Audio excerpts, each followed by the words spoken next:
Hello friends, আমি Riju and welcome to my daily blog. সকাল সকাল পাখির ঘরটা খুলতেই দেখি গুড নিউজ। ডিমের খোলাগুলো একটা সাইডে পড়ে আছে। এটার সাইন হলো মুরগির বাচ্চা ফুটেছে।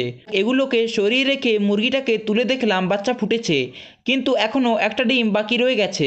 এটাও ফুটবে আশা করি, ওই একটু সময় লাগবে আর কি। যাই হোক, কতগুলো বাচ্চা হয়েছে গুনে নিলাম। এখানে মোট 8 পিস বাচ্চা রয়েছে, আর ডিমের মধ্যে একটা, মোট 9টা বাচ্চা আমি পেয়েছি।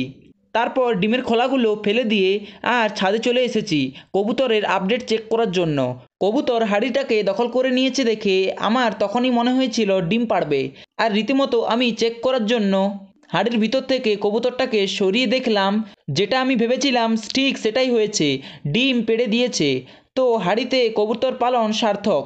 তো আর বেশি ডিস্টার্ব না করে হাঁড়িটাকে নামিয়ে দিলাম। তো আপনারা যদি চান মাটির হাঁড়িতে ঠিক এরকমভাবে কবুতর পালন করতে, তাহলে এ বিষয়ে আমার চ্যানেলে একটি ভিডিও দেওয়া আছে, চাইলে গিয়ে দেখতে পারেন।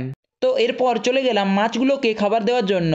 এখানে এসে দেখি অল্প খাবার আছে, দ্রুত শেষ হয়ে যাবে। যাই হোক, খাবার দিয়ে দিচ্ছি। আর আপনারা দেখতে চেয়েছেন এখানে কি মাছ আছে, তো দেখুন। আর আমি কোনো মাছের নাম বলবো না, আপনাদের কমেন্ট করে বলতে হবে যে এখানে কি কি মাছ রয়েছে। তো এরপর পাখির ঘরে এসে ঢাকাটা খুলে দিলাম। এখন যেহেতু শীতের সময়, তাই পাখিকে ঢাকা দিয়ে রাখতে হয়। এরপর দেখলাম সকাল সকাল খাবার জলটা চেঞ্জ করতে হবে, তাই পাখির খাবার বাটিটা ভালোভাবে পরিষ্কার করে নিচ্ছি।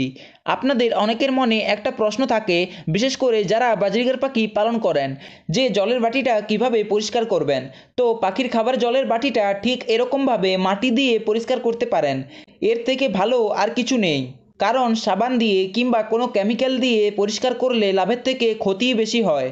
তো এরপর জলটা দিয়ে দিলাম, আর ওই খাঁচার মধ্যে একটা সারপ্রাইজ আছে, যেটা পরবর্তী ভিডিওগুলোতে জানতে পারবেন। তো এরপর চলে এলাম এই রুমটাকে। এই রুমে আমি আমার পাখিগুলোকে শিফট করব, যেটা পরবর্তী ভিডিওতে দেখতে পারবেন। তো এই মুরগিটা দেখুন, এখন থেকে বাচ্চাগুলোকে খাওয়াচ্ছে আর যত্ন নিতে শুরু করে দিয়েছে। আর যে মুরগিটাকে আমি কুচে বসিয়েছিলাম, তো সেই মুরগিটার আপডেট আপনারা পরবর্তী ভিডিওগুলোতে জানতে পারবেন।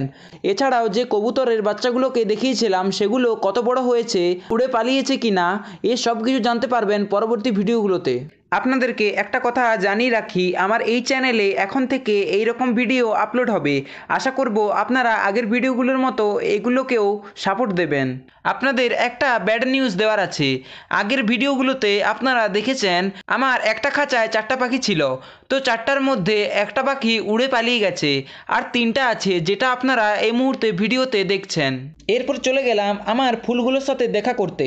একটা গাছে কত ফুল, আর এই বেগুন গাছটাতে 4টা বেগুনও ধরেছে। তো যাই হোক, এই ছিল আজকের ভিডিওটি ভালো লাগলে প্লিজ একটা লাইক করে দেবেন, আর চ্যানেলে যারা নতুন এসেছেন অতি অবশ্যই একটা সাবস্ক্রাইব করবেন, কারণ আপনাদের একটা সাবস্ক্রাইব আমাকে ভিডিও বানাবার জন্য অনেকটাই মোটিভেট করে। তো চলুন, আপনার শখের প্রাণীগুলো সুস্থতা কামনা করে আজকে এখানেই বিদায় নিচ্ছি। দেখা হবে অন্য কোনো একটা ভিডিওতে। টাটা।